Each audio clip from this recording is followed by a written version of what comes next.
Oke, baik. Assalamualaikum warahmatullahi wabarakatuh.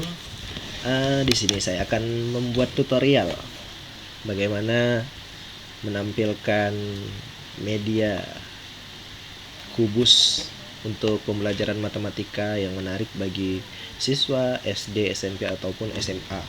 Nah, pasti sudah banyak di antara teman-teman atau Bapak Ibu guru yang sudah mengenal program ini. Namun tidak banyak yang menggunakannya karena mungkin merasa tidak bisa membuat medianya atau tidak bisa menggunakannya. Nah, yang pertama saya perkenalkan kembali, program ini namanya GeoGebra dan tersedia gratis, tidak berbayar. Jadi terserah mau download berapa banyak orang atau berapa kali atau di beberapa tempat, misalnya download di laptop, di handphone, di komputer, semuanya tidak menggunakan pembayaran. Nah, jadi Anda cukup download, cari kata kunci GeoGebra di Google, nanti akan muncul di halaman pertama.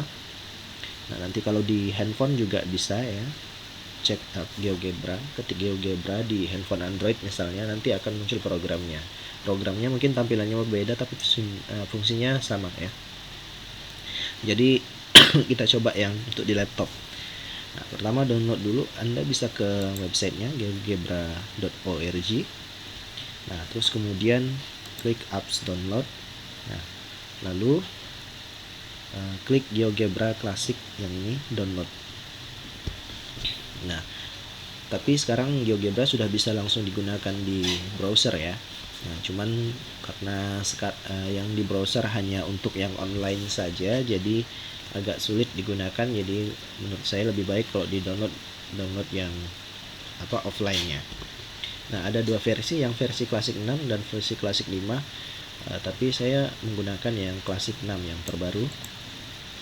Download, saya sudah mendownload, jadi saya tidak mendownload lagi dan saya sudah menginstal.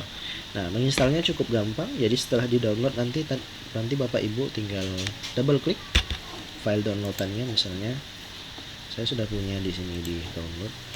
Nih, GeoGebra. Oh, sudah dihapus ya.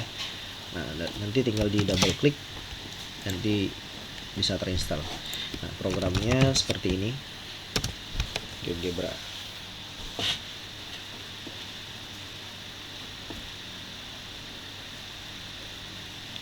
Oke, nah tampilan awalnya nanti akan seperti ini. Namun karena di sini kita sekalian mau membuat menjelaskan bagaimana cara menggambar bangun ruang 3 dimensi yang menarik untuk pembelajaran di SD, SMP ataupun SMA. Jadi kita akan menggunakan yang 3D graphics. Nah, di sini ada banyak tipe ya sebenarnya, ada graphing, geometri, yang CAS ini untuk mencari penyelesaian ya, lebih ke kalkulator. Nah, jadi GeoGebra juga bisa menghitung seperti kalkulator canggih gitu. Dia juga bisa seperti Excel, bisa menghitung statistik, dan juga di sini ada untuk latihan. Nah, tapi nanti mungkin bagian-bagian yang lain saya akan bikin di video tutorial yang lain. Nah, ini pertama kita akan membuat yang 3D grafik, maka kita pilih yang mode 3D grafik. Oke. Nah, jadi di 3D grafik kita langsung disiapkan koordinat ya, koordinat untuk menggambar grafik di sini. Nah, jadi pilihan grafik 3 dimensi ada banyak sekali di sini yang bisa dibuat, bisa garis dan sebagainya, atau kerucut yang terpancung ya, bukan cuma kerucut ya, bisa bidang dimensi 2 yang lain yang bisa dipancung gitu. Jadi bisa dibagi. Nanti ini mungkin akan di video lain karena nanti video kita akan panjang kalau kita bahas semua ya. Nah, pertama kita akan membuat kubus di sini. Nah, kita buat kubus berarti kita pilih cube. Nah, Bapak Ibu juga bisa memilih yang prisma. Nah, cuman yang prisma ini kan beda dengan kubus ya. Kalau kubus itu kan prisma yang alasnya berbentuk persegi dan tingginya sama dengan panjang sisi dari panjang rusuk dari alasnya gitu. Nah, jadi kita langsung saja pilih yang cube,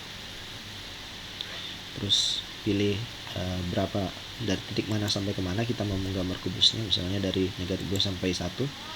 Oke, langsung jadi kubus di sini ya. Nah, untuk mengenalkan kubus sangat mudah sekali ya, sangat cukup realistis lah gitu dikenalkan kepada anak-anak, daripada kita menggambar kubus seperti ini gitu di papan tulis, ya kan susah dilihat oleh siswa dalam berbagai perspektif. Kalau kita bikin seperti ini, kita bisa menunjukkan atau mempresentasikan kepada siswa untuk melihat dari berbagai perspektif kubus ini. Kalau dirasa sumbunya mengganggu, kita bisa menghilangkan dengan cara klik kanan di sini bagian kosong, terus kemudian kita hilangkan centang excess. Seperti ini. Oke. Kemudian kalau alasnya juga mengganggu, Bapak Ibu juga bisa hilangkan plannya. Tapi supaya lebih mudah dilihat sih, munculkan saja plannya. Oke, ini kubusnya bisa diperbesar, diperkecil dengan zoom. Di sini ada zoom out, ada zoom in, ada full screen ya. Bisa juga menggunakan scroll yang ada di mouse, di scroll in, scroll out bisa untuk zoomnya. Nah, kemudian untuk mengenalkan jaring-jaring dari kubus, kita bisa memilih pilihan di sini. Lalu ada pilihan net. Nah, klik net, kemudian klik di bagian kubusnya. Nah, jadi nanti di sini kita untuk memutar-mutar lagi kita kembali ke pilihan yang ini, move ya. Nah, ini ada kelihatan jaring-jaringnya. Namun di sini masih kelihatan kubusnya ya. Tapi Bapak Ibu bisa menghilangkan kubusnya dengan cara mengklik di sini. Yang bagian merah ini. Nah, bagian merah dihilangkan. Terus kemudian yang titik-titiknya juga bisa dihilangkan ya. Atau ini bisa di setting, terus kemudian hilangkan objeknya. Nah, dari situ. Oke. Nah, kemudian kalau kita sudah menghilangkan ini, kita bisa menunjukkan pergerakan dari jaring-jaringnya ini. Jaring-jaringnya. Cara menggerakkan ini. Nah, ini akan lebih membuat siswa make sense dengan jaring-jaring dari kubus. Oke.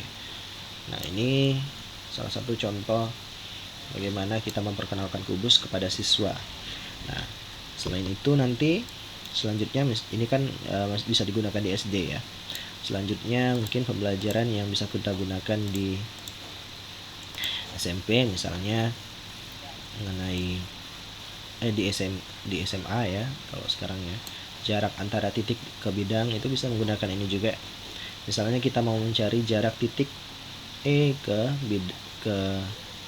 garis BD. Nah, berarti kita bisa menggambarkan ini kepada siswa. Misalnya kita gambar garis dari B ke D, terus kemudian untuk mencari titik ke garis jaraknya,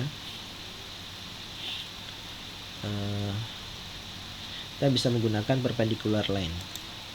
Terus kemudian kita pilih titik E, lalu garis BD kita klik yang di sini.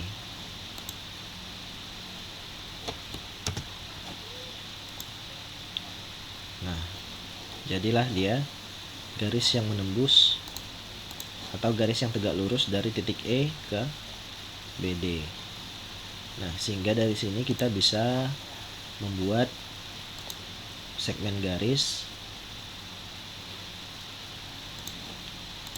yang bermula dari titik E terus kemudian ke titik potongnya di sini. Nah, kemudian kita bisa menghilangkan perpendicular line-nya tadi.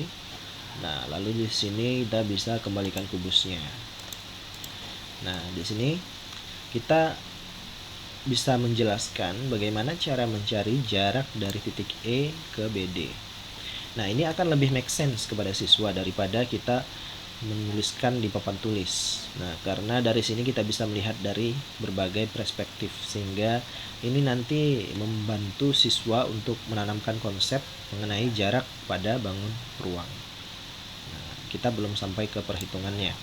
Nah, dan di GeoGebra ini sebenarnya sudah dipermudah sekali bahwa kita bisa melihat berapa panjang jarak dari E ke ke garis BD ini langsung dari sini. Ini 3,67. Ini bergantung pada besar kubusnya, karena kubusnya tadi jari-jarinya adalah rusuknya adalah 3, sehingga volumenya di sini 27. Jadi kubus yang memiliki rusuk 3 nanti memiliki segmen atau panjang jarak dari titik E ke ke garis yang BD-nya itu sebesar 3,67. Oke, selanjutnya mungkin yang dibahas di matematika yang lain adalah sudut ya.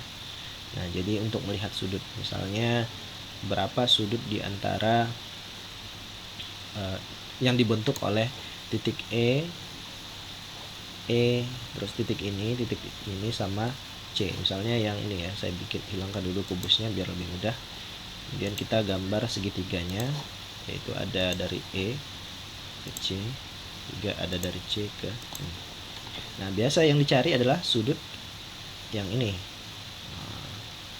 Berapa besar sudutnya? Nah, maka di sini di GeoGebra sebenarnya kita bisa menggunakan bantuan ini angle.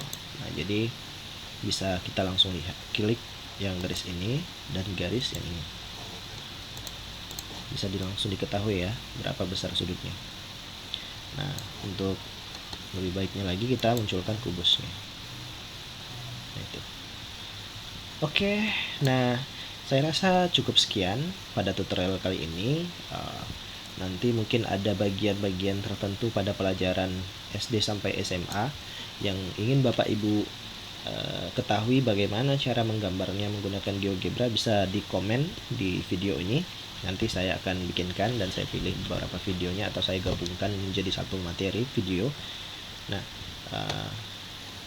pembelajaran dengan media atau alat seperti ini pada saat kondisi sekarang ini sangat penting ya, karena kita sudah tidak bisa lagi berada di dalam kelas dan pembelajaran menggunakan bantuan online gitu.